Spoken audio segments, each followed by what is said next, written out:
Hi guys, welcome back to our channel. Yash గారి KGF 3 movie నుంచి ఒక పెద్ద అప్డేట్ అయితే వచ్చింది. సో దాని గురించి అయితే మాట్లాడుకుందాము. Let's get in to the video. KGF సినిమాతో అయితే యష్ గారు పాన్ ఇండియా స్టార్గా అయితే ఎదిగారనే చెప్పాలి. అండ్ ఈ సినిమాకి సపరేట్ ఫ్యాన్ బేస్ అయితే ఉందనే చెప్పాలి. చాలా చాలా పెద్ద హిట్ అయితే కొట్టింది.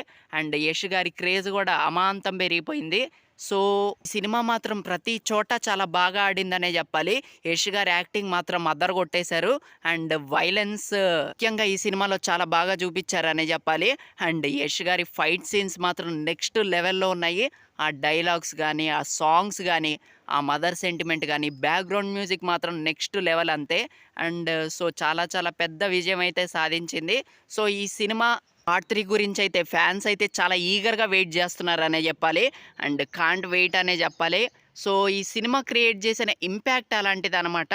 చాలా చాలా మంచి మంచి సీన్స్ అయితే ఉంటాయని చెప్పాలి. ఇక కేజీఎఫ్ చాప్టర్ 3 నుంచి వచ్చిన అప్డేట్ ఏంటంటే, రీసెంట్గా హోమ్వాలే ఫిలిమ్స్ వాళ్ళు ఒక వీడియోనైతే రిలీజ్ చేశారనే చెప్పాలి.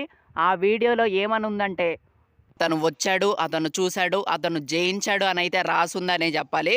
అండ్ హీరోకి మ్యాసివ్ ఎంట్రీ అయితే ఉందని కూడా చెప్పుకోవచ్చు వీడియోలో.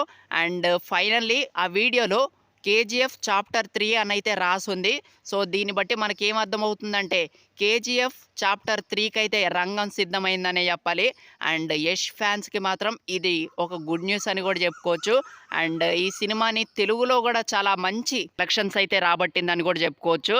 అండ్ కేజీఎఫ్ పార్ట్ 1 బాగా ఆడింది. KGF part 2 block buster hit. And ఇప్పుడు కేజీఎఫ్ చాప్టర్ 3 ఏమైద్ది అనేది ఖచ్చితంగా వెయిట్ చేయాల్సిందే. అండ్ చాలా పెద్ద ప్లానింగ్ అయితే జరుగుతుందనే చెప్పాలి. అండ్ యష్ గారి రోల్ ఎలా ఉండబోతుందో కూడా ఈగర్లీ వెయిటింగ్ అనమాట.